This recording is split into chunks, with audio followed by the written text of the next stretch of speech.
Ladies and gentlemen, I am Dr. Vivekanandagiri, Joint Director, Central TB Division. I am a public health specialist by training. I am a medical doctor. So, in today's presentation, we are going to discuss about the services offered by NTEP. So, overview till now we have discussed about the diagnostic services and the treatment services in our earlier presentation. So, in the current presentations we are going to discuss about the various different services in terms of DRTB services, TB-HIV services, TB preventive services, universal health coverage, TB notification and ICT enabled services. So, let us discuss about the one by one. The first one is about the drug resistant treatment services.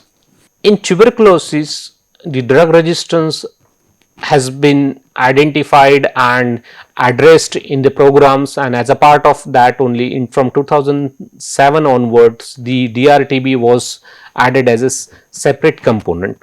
And to address this issue, first one is about the UDST. This UDST terminology we are using frequently. What is this UDST? Universal Drug Sensitivity Test. Resistant testing for all TB patients. This is one of the important change which has happened in the program, where after the sputum microscopy it is mandated that every patient should be undergone for UDST. So, resistance should be identified. Then expansion of DST services, that is the expansion of second line DST. So that the first line and the second line drugs can be identified, and these services are usually available at the tertiary care health facilities, and so that the address related to the drug resistant tuberculosis can be seen. The next is mono-poly drug resistant tuberculosis, that is treatment for the mono INH or the poly DRTB treatment. Then next is short oral regimen. The important change which has happened in the recent is the earlier for drug resistant tuberculosis the treatment duration was long, and patient has to undergo the treatment for 18 months or long or even more than 2 years. So, in recent period the shorter oral regimen has been incorporated in the programs, and the duration of the treatment is 9 to 11 months, and the outcome of the shorter regimen is better than the earlier long term regimen.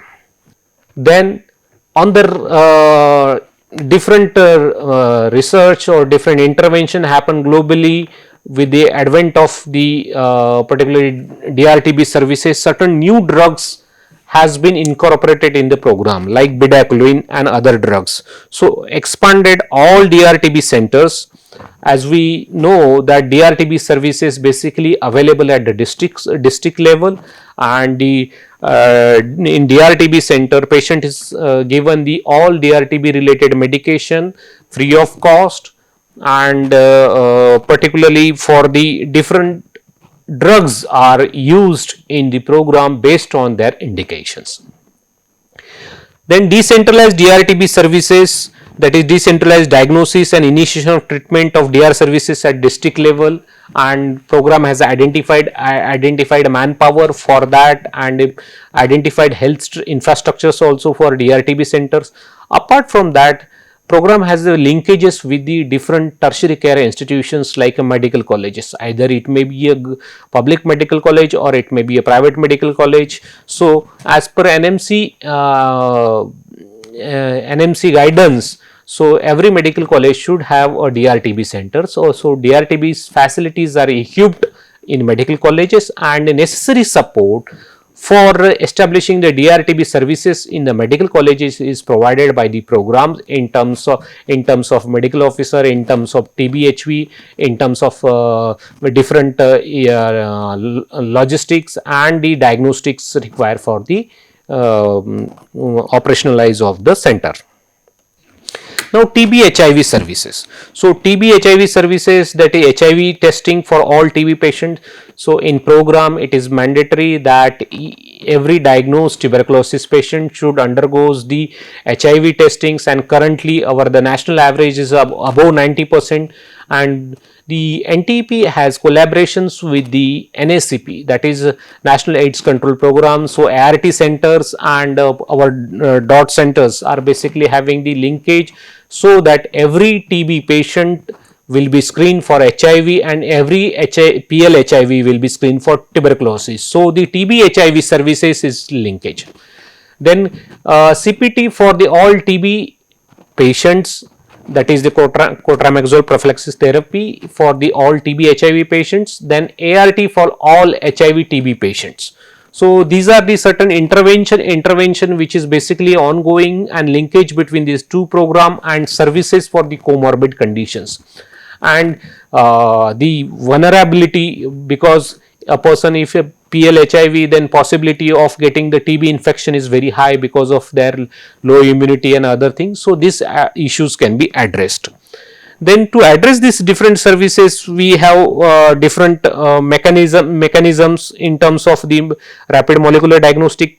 Then we have daily FDC fixed drugs combinations. So current in NTEP we are basically providing the FDCs so that the adherence can be improved, and then ICT based support so that the adherence of the patient to the drugs will be improved, and the recording of the all ADR in terms of the pharmacovigilance, and the IPT also can be given to the patient. So this picture is basically for the 99 dots for the TB treatment adherence. Here you can see the FDC pack. This is the FDC pack, that is 4 FDC. Patient has to consume the 2 pills per day. And here on the right hand side you can see the instructions which is given for the patients, that every morning drugs has to be taken on the every morning. They take 2 pills and with the help of 1 glass of water, and then call the hidden number.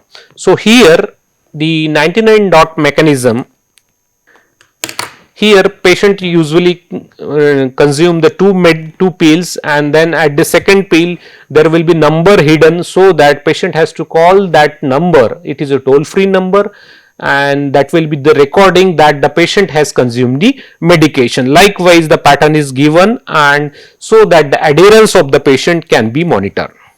Here you can see the picture where on the second pills send a free call, that is 1-800-315-7713. This is the different unique numbers are placed below the pills, so that once the patient has consumed the pill, he will call on this toll free number. This is toll free number, so that the patient will not incur any cost for calling the particular number, and his adherence will be recorded in the system. This is the ICT based adherence.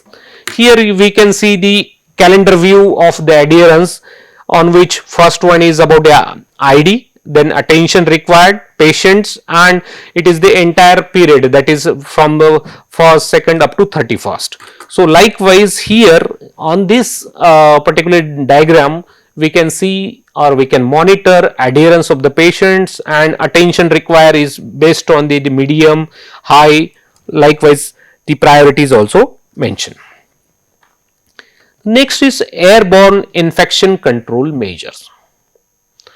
The program is not addressing only the treatment or resistance or particular preventive mechanisms. So in preventive mechanism, airborne infection control measure is one of the important thing, where basically in health facility where the congregation of the patients are there, so if it is required, certain minor engineering changes or minor structural changes can be happen, so that the susceptibility for the airborne infection can be reduced. Then segregation of the patient, particularly priorities is given. If patient is a sputum positive, then priority is given. So likewise certain interventions are planned in health facility, with that the airborne infection control measures or the mitigation measures are planned, and program is giving the significance importance to the airborne control measures. The next one is to strengthen the contact investigations. Contact investigations, basically once we diagnosed a case of tuberculosis, it is identified to different household contact or neighborhood contact of the tuberculosis patient, so that TPT can be given to the patient depending upon their age, depending upon their eligibility, and depending upon the rule out of the active TB case. The preventive treatment in high risk group, say example, particularly sputum positive patient and in his household contacts who are basically eligible for the TPT. So addressing these contacts will be with the help of TPT. Managing the latent TB infections, as we know that around 30% of the general population is basically infected with tuberculosis. I am saying infected, not the disease. So these people who has the latent tuberculosis infection has possibility to break out the infection in near future. So to address, because unless and until we address this issue of the particular latent TB, the overall decline in incidence will not be as desired. So the program is focusing on the latent TB infections, then addressing the determinants of disease. As we know that TB is not only the medical disease, it has its attached different social determinants. Sometimes stigma is attached, sometimes the different determinants like alcoholism, then loss of wages, sometimes people will be removed from the jobs, or different determinants are there. So program is try to address different intervention with the help of either a program as well as the different social measures which is ongoing by the central government, state government or local governance, then addressing the issues like nutrition, addressing issues like the gender bias, addressing the issues like providing the different facilities to the private providers, so that if the patient is taking the treatment at a different level, the services will be at a free of cost, so that the out of pocket expenditure will be less. Now next is about the contact investigation. Once the patient is identified as a tuberculosis, then next thing is the household contact. It is mandated that within 48 to 72 hour patient's house will be visited, and depending upon their age, depending upon their exposures, the patient will be categorized. So household contact regardless of the HIV status, children less than 5 years and children above 5 years, which include adolescent and adult irrespective of TB incident. Then particular attention should be paid to contact with the highest susceptibility of TB infection. The person who has higher exposure with the TB case, and then possibility of getting the infection is more, so the vulnerability or the susceptibility will be mapped.